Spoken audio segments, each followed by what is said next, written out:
하나님의 말씀 출애굽기 1장 7절에서 22절 말씀입니다.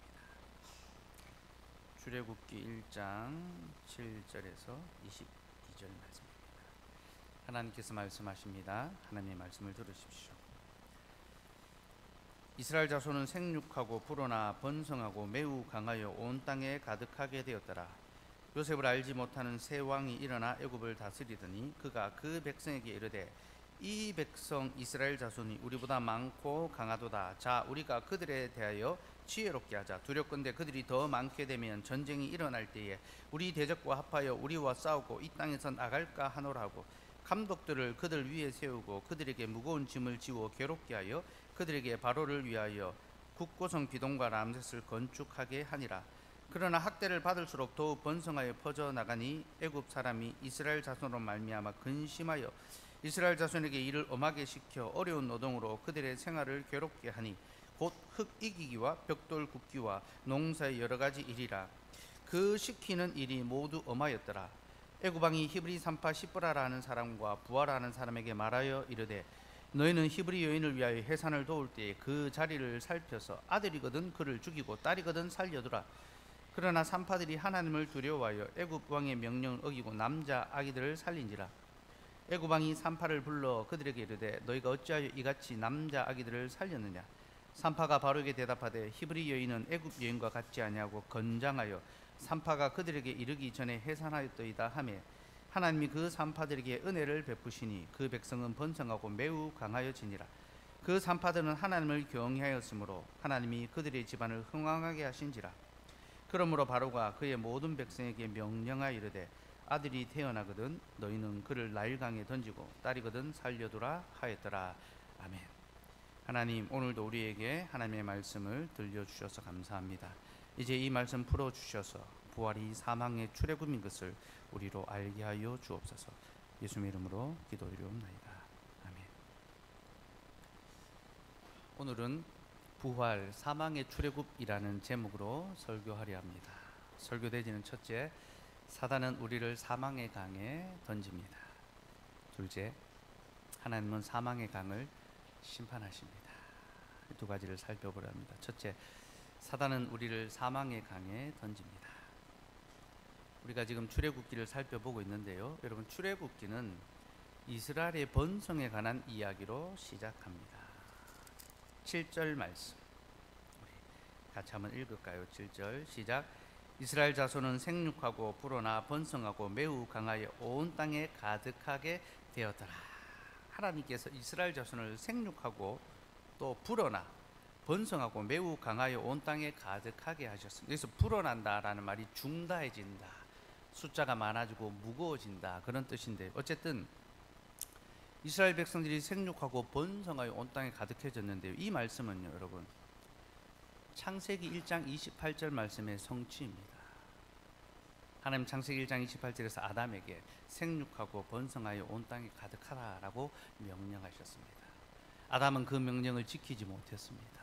그는 생육하고 번성하지 못했습니다. 그는 범죄했습니다. 그래서 아담으로 말미암아 죄악이 번성하고 관영해졌죠. 그런데 하나님께서 어떻게 하십니까? 하나님께서 자신의 말씀을 친히 이루셨습니다.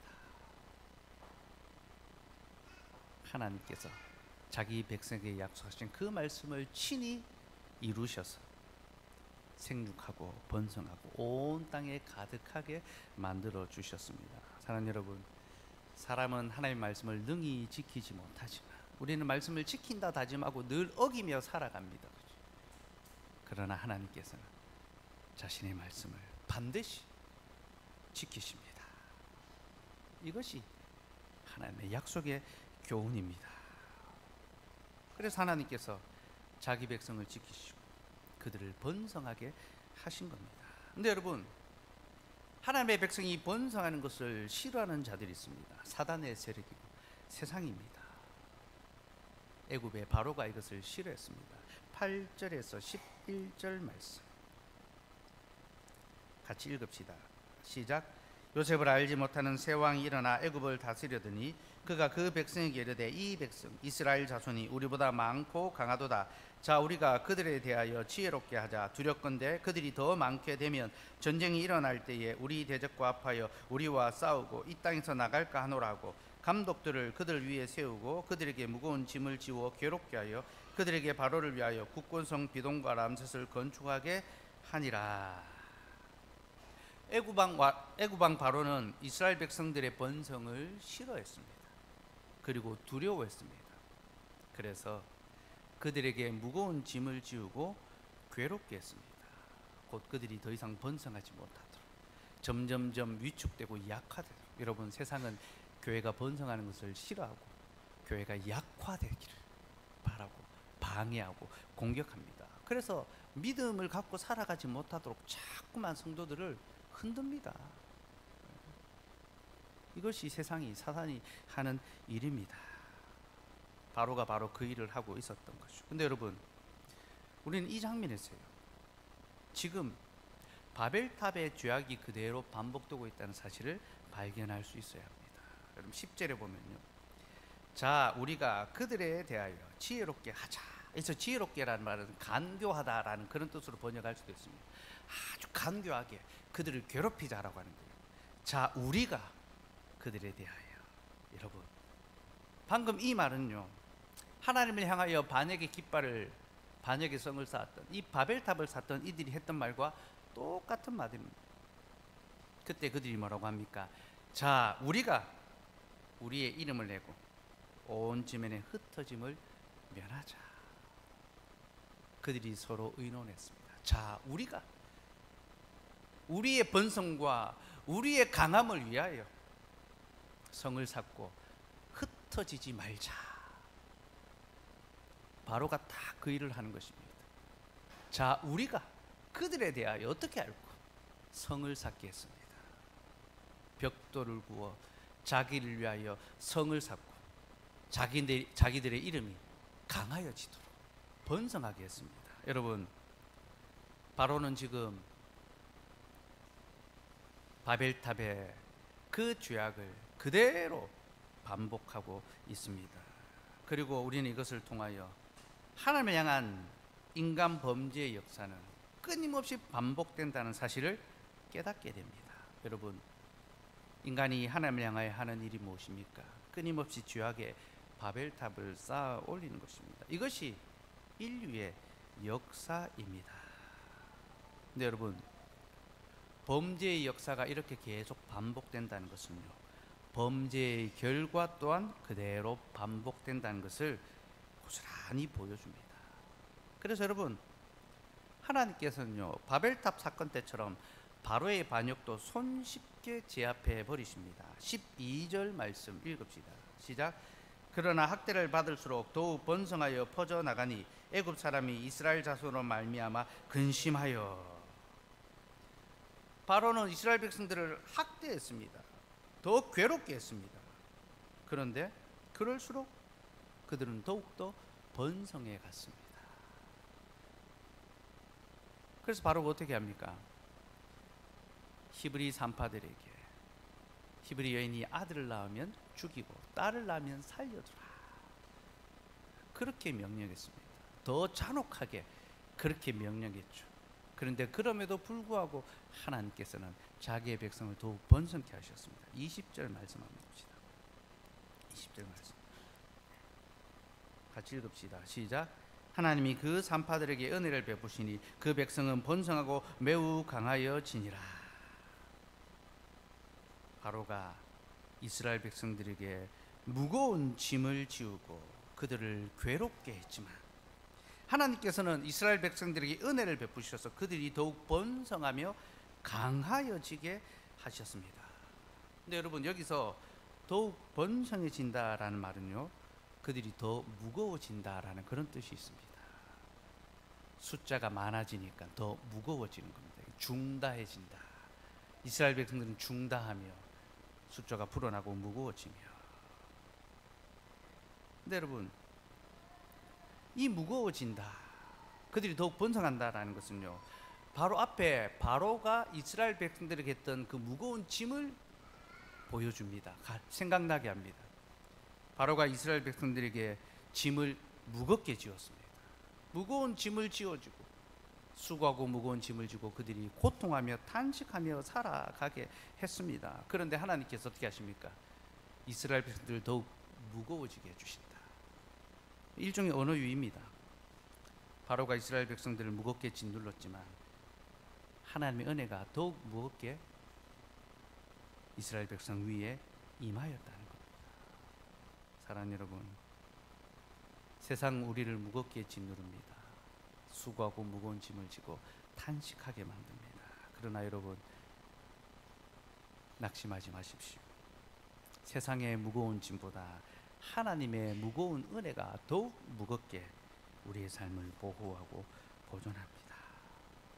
그럼 이것을 기억하셔야 합니다.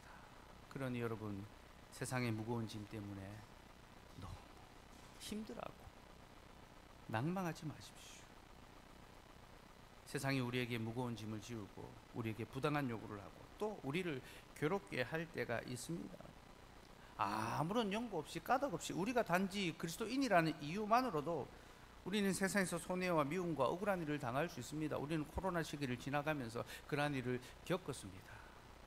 교회만 유독 표적이 되었고 예배만 유독 미움거리가 되었고 그리스도인들만이 공격의 대상이 되었습니다.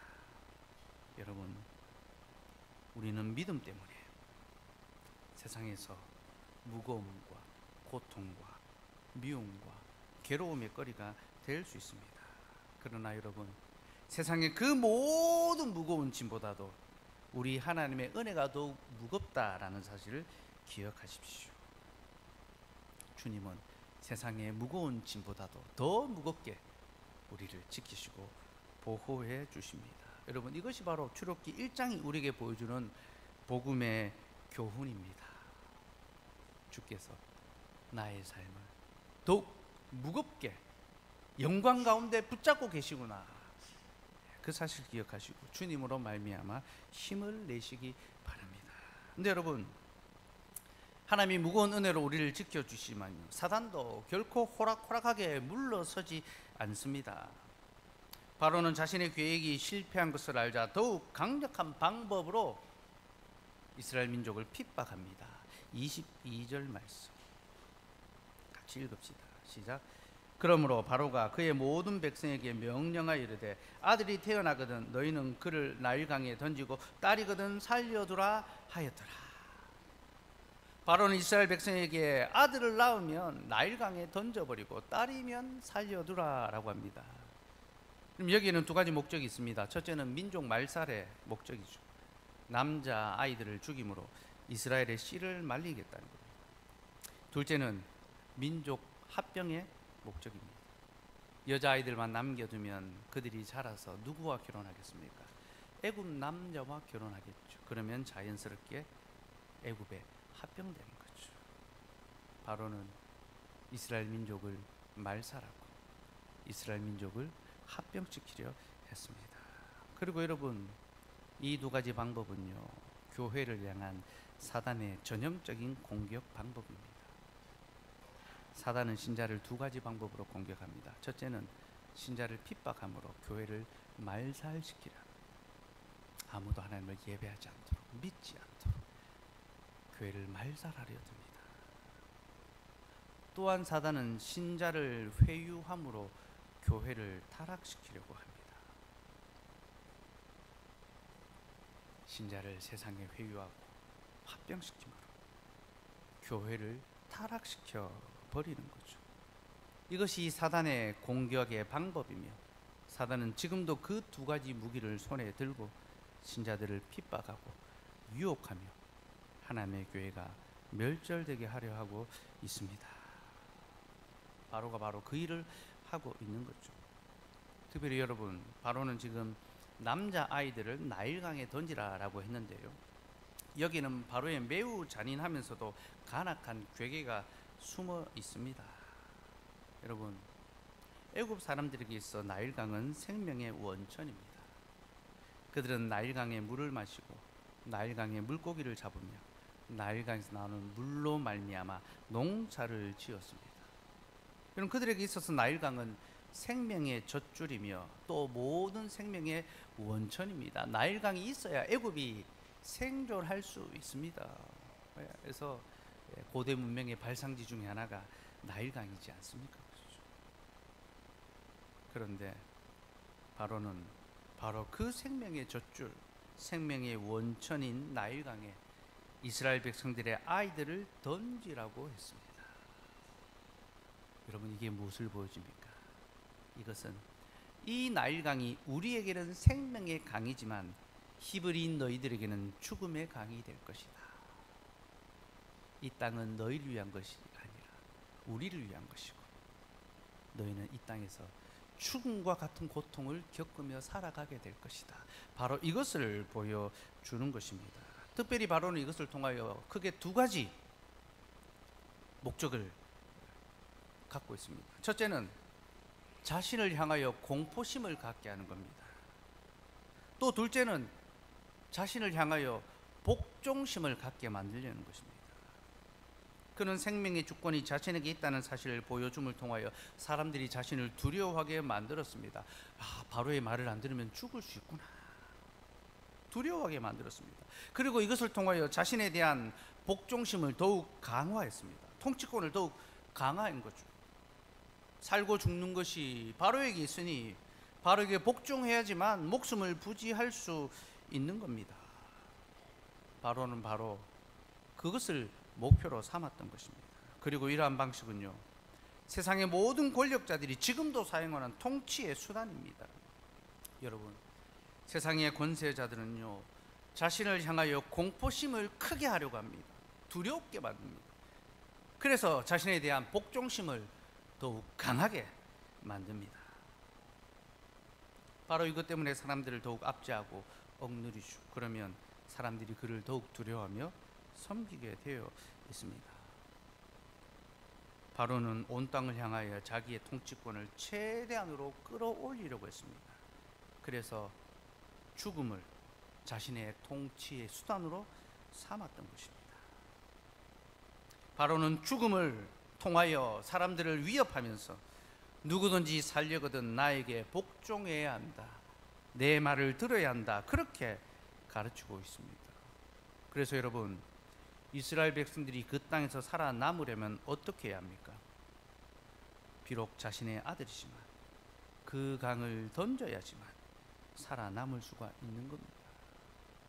그들은 그렇게 해야지만 자신들의 생명과 자신들의 딸의 목숨을 살릴 수 있었던 겁니다.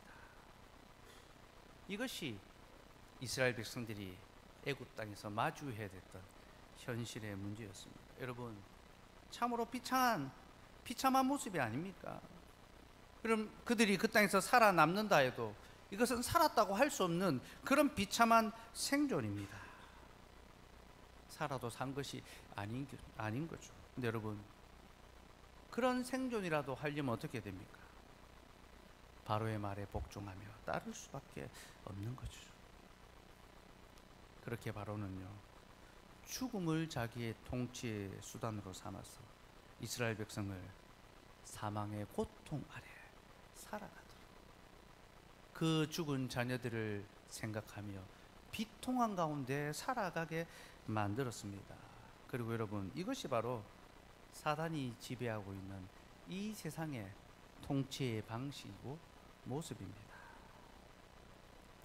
사단이 무엇을 통하여 이 세상을 다스립니까? 죄와 사망으로 세상을 다스립니다. 사단은 사망을 자신의 통치의 수단으로 삼아서 이것을 가지고 사람들을 꼼짝달싹 못하게 합니다. 너희가 내 말을 듣지 않으면 너희에게 죽음이 있을 것이고, 너희가 그래도 목숨이라도 붙이고 있으려면 내가 시키는 대로 행하여야 한다. 그게 이 세상, 사단이 이 세상을 다스리고 이끌어가는 삶의 방식입니다. 그래서 여러분, 그 세상에서 살아남으려면요, 사탄의 말을 잘 들어야 됩니다. 사탄의 말을 잘 듣는 것이 무엇입니까? 그와 같아지는 겁니다. 그와 같이 악하여지고 거짓되고 속이고 강포하고 포악하고 온갖 더러운 것을 행하여야지만 이 땅에서 살아남을 수 있는 겁니다. 사랑하는 여러분, 사탄은요 불의를 행하는 자들에게 더욱 잘됨을 줍니다. 거짓을 말하는 자들에게 더욱 번성함을 줍니다. 그리고 가난한 자들에게는요 정직한 자들에게는요 가난함을 줍니다. 정의로운 자에게는요 비참함을 줍니다. 이것이 사단이 다스리는 세상 나라의 특징입니다. 그러니 여러분, 악인들이 득세하고 그들이 덜 잘되는 모습을 보면요 낭망하지 마십시오. 이것은 이 세상이 지금도 사단의 지배력 아래 있다는 것을 보여주는 증거일 따름입니다. 사단은 세상을 자기의 손아귀에 두고 죄와 사망으로 세상을 통치하고 있습니다. 그리고 신자들마저 자기의 지배력 아래 들어오게 하려고 끊임없이 유혹합니다. 무슨 유혹을 합니까? 그가 신자들에게 너희가 아들이 태어나면 강에 던지고 딸이거든 살려두라, 그렇게 유혹합니다. 여러분, 이게 무슨 말일까요? 이 말은요 우리에게 너희가 하나님의 약속을 따르는 삶을 버려버리고 세상의 가치관과 교훈을 따라가는 삶을 선택하라, 바로 그렇게 말하는 것입니다.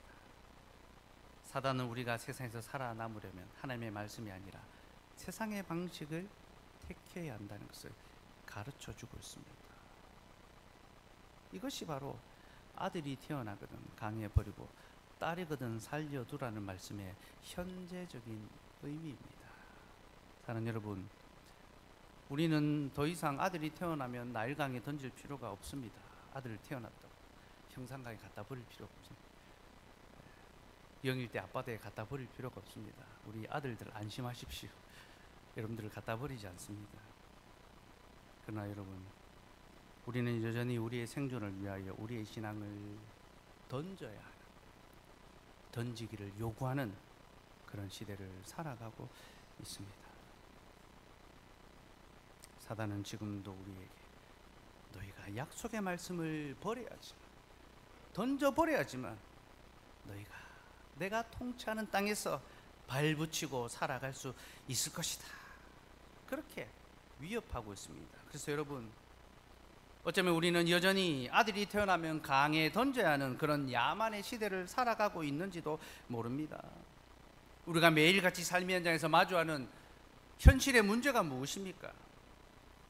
가정에서 자녀를 양육하면서, 학교에서 공부를 하면서, 직장과 일터에서 땀 흘려 수고하면서 우리가 매일같이 고민하며 갈등하며 주저해야 되는 그 삶의 문제가 무엇입니까? 믿음의 원리로 살아갈지 아니면 세상의 원리로 살아가야 할지 우리는 부단히 고민하고 고통하고 괴로워합니다.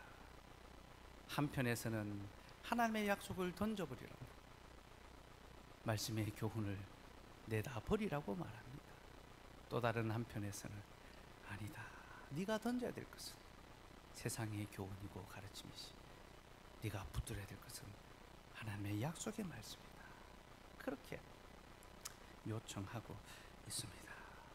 여러분, 우리는 여전히 두려움 가운데 이 땅을 살아가고 고민하는 가운데 살아가고 사단의 그 핍박과 유혹 가운데 신음하며 살아갑니다. 이것이 우리의 삶의 실존인데요.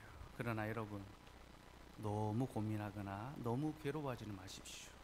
왜냐하면 하나님께서 우리를 향한 사단의 그 모든 괴계를 다 박살내시고 우리에게 진정한 자유와 기쁨을 허락해 주셨기 때문입니다.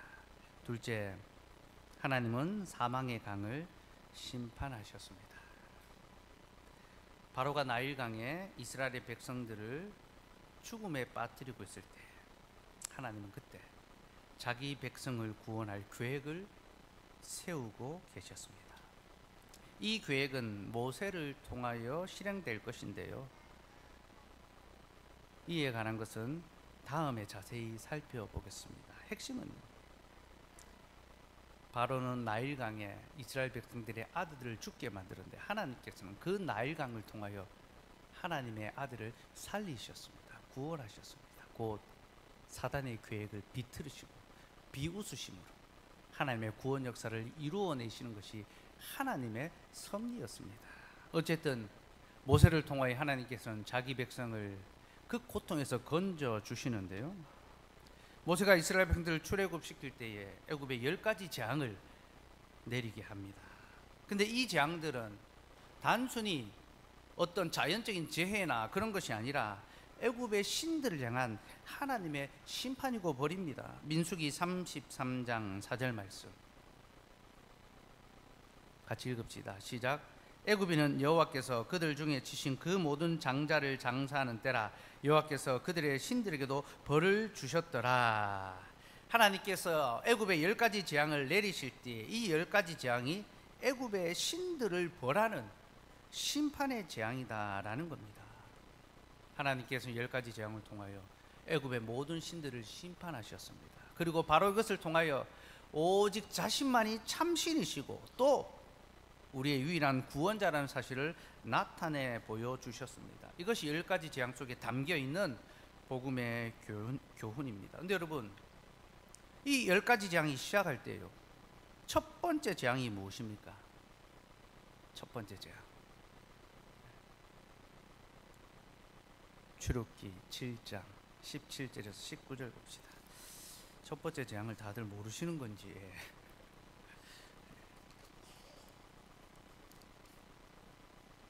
아는데 답을 안 하는 건지 하나님만 아시겠죠, 그죠? 출애굽기 7장 17절에서 19절 말씀 같이 읽읍시다. 시작. 여호와가 이같이 이르노니 내가 이로 말미암아 나 여호와인 줄 알리라. 볼지어다 내가 내 손의 지팡이로 나일강을 치면 그것이 피로 변하고 나일강에 고기가 죽고 그 물에서는 악취가 나리니 애굽 사람들이 그 강물 마시기를 싫어하리라 하라. 여호와께서 또 모세에게 이르시되 아론에게 명령하기를 내 지팡이를 잡고 내 팔을 애굽의 물들과 강들과 운하와 못과 모든 호수 위에 내밀라 하라. 그것들이 피가 되리니 애굽 온 땅과 나무 그릇과 돌 그릇 안에 모두 피가 있으리라. 하나님께서는 애굽의 신들을 벌하는 첫 번째 재앙으로 나일강의 물, 애굽의 모든 물을 피로 바꾸셨습니다. 그래서 애굽 사람들의 모든 그릇에 물이 아니라 피가 담기게 하셨습니다. 여러분, 첫 번째 재앙이 나일강의 강물을 피로 바꾼 것은 매우 의미심장합니다. 10번째 재앙의 이 첫 번째는 장차 일어날 이 재앙이 무엇을 향하고 있는지를 정확하게 똑똑하게 보여줍니다. 그리고 이 첫 번째 재앙은 마지막 10번째 재앙을 바라보고 있습니다. 곧 장자의 죽음을 바라보고 있는 거죠. 바로 그 상징적인 첫 번째 재앙으로 하나님께서는 나일의 물을 피로 바꾸셨습니다. 우리 하나님께서 왜 이렇게 하셨을까요?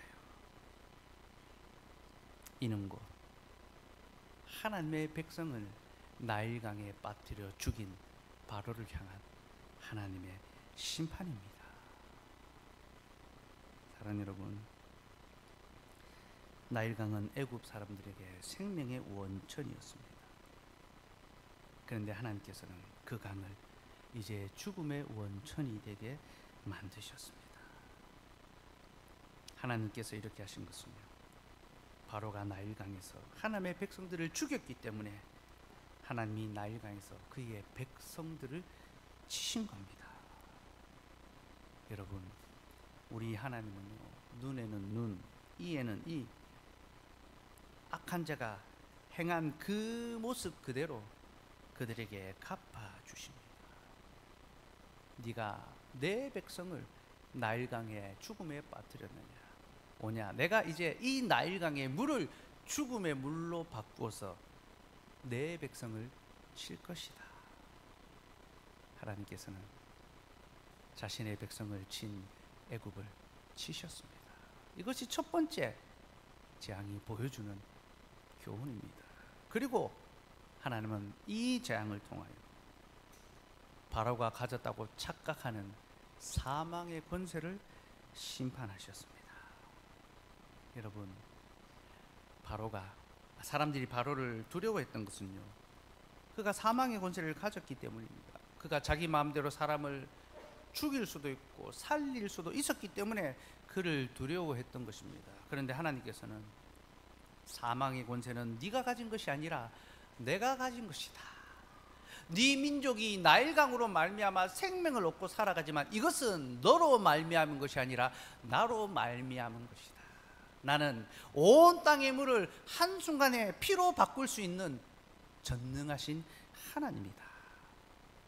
하나님 바로 이것을 보여주시고 그가 가졌다고 생각하는 그 사망의 권세를 심판하셨습니다. 그리고 그 사망의 권세로부터 자기 백성을 구원해 내셨습니다. 이것이 첫 번째 재앙이 보여주는 복음의 약속이고요, 이 약속은 마지막 재앙을 통하여 성취됩니다. 곧 장자의 죽음. 여러분, 이 장자의 죽음이 무엇을 보여주는지 압니까? 사망이 완전히 심판받을 것인데 그때 하나님의 구원이 완성된다라는 것을 이 열 번째 재앙이 보여주고 있는 것입니다. 그래서 열 번째 재앙 후에 이스라엘 백성들이 출애굽 구원을 얻게 되죠. 근데 여러분, 사실 이 장자의 재앙도 완전한 완성은 아닙니다. 이스라엘 백성들이 애굽에서는 나왔지만 그들이 죄와 사망으로부터 나오지는 못했습니다. 그래서 이 장자의 죽음은요, 죄와 사망의 완전한 심판을 바라보는 하나님의 약속의 재앙입니다. 장자의 죽음을 통해 하나님 이 땅의 모든 사망을 심판하는 그날이 오기를 소망합니다. 그것을 고대하게 만듭니다. 여러분, 그 약속이 언제 누구를 통하여 이루어집니까? 그리스도가 이 땅에 오심을 예수 그리스도의 십자가 사역을 통하여 이루어지는 거죠. 그렇게 여러 가지 재앙은요, 예수 그리스도의 구속의 사역을 우리에게 보여주고 있습니다. 가르치고 있습니다. 여러분, 재밌게도 예수님이 이 땅에 오실 때 그때 그 땅에 사내 아이들이 죽임을 당했다는 것을 우리는 기억해 볼 필요가 있습니다. 주님이 이 땅에 오셨을 때에 헤롯이 바로가 되어서 2세 미만의 사내 아이들을 다 죽였습니다. 여러분, 그렇게 사단은 그때나 지금이나 나일강에 사람을 집어던지며 죽음으로 사람을 억압하고 있습니다. 나 여러분, 바로 그런 우리를 건지시기 위하여, 그 사망의 고통에서 건지시기 위하여 주님이 이 땅에 오셨고, 또 주님이 친히 사망의 강에 던져짐으로 말미암아, 곧 십자가에 매어 달리심으로 말미암아 모든 사망의 그 잔, 고난의 잔을 다 마시셨습니다. 그리고 그가 죽으시고 다시 살아나심으로 비로소 사망의 모든 권세를 이기시고 우리에게 진정한 자유, 하나님의 아들, 하나님의 장자이신 주님이 죽으심으로 말미암아 이 땅에 진정한 죽음의 끝이 나고 우리에게 참된 부활과 영생의 생명이 주어졌습니다. 주님의 부활은 바로 그것을 우리에게 가르쳐 주고 있습니다. 고린도전서 15장 말씀 봅시다.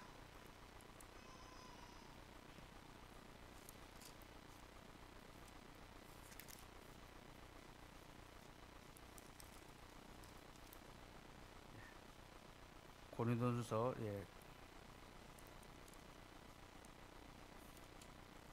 15장 54절에서 57절 말씀입니다. 같이 읽읍시다. 시작. 이 썩을 것이 썩지 아니함을 입고 이 죽을 것이 죽지 아니함을 입을 때에는 사망을 삼키고 이기리라 기록된 말씀이 이루어지리라. 사망아, 너의 승리가 어디 있느냐? 사망아, 내가 쏘는 것이 어디 있느냐? 사망이 쏘는 것은 죄요, 죄의 권능은 율법이라. 우리 주 예수 그리스도로 말미암아 우리에게 승리를 주신 하나님께 감사하노니, 이 썩을 것이 썩지 아니함을 입고 이 죽을 것이 죽지 아니함을 입을 때에는 사망을 삼키고 이기리라 기록된 말씀이 이루어지리라. 무슨 말입니까? 그리스도가 부활하실 때 육체는 썩을 것이지 않습니까? 그죠? 근데 그 육체가 썩지 아니할 옷을 입습니다. 부활의 옷을 입습니다. 바로 그때 사망을 삼키고 이기리라 기록된 말씀이 이루어지리라. 우리 주님이 부활하심으로 말미암아 사망이 심판받는 하나님의 말씀이 비로소 성취되었다라는 겁니다.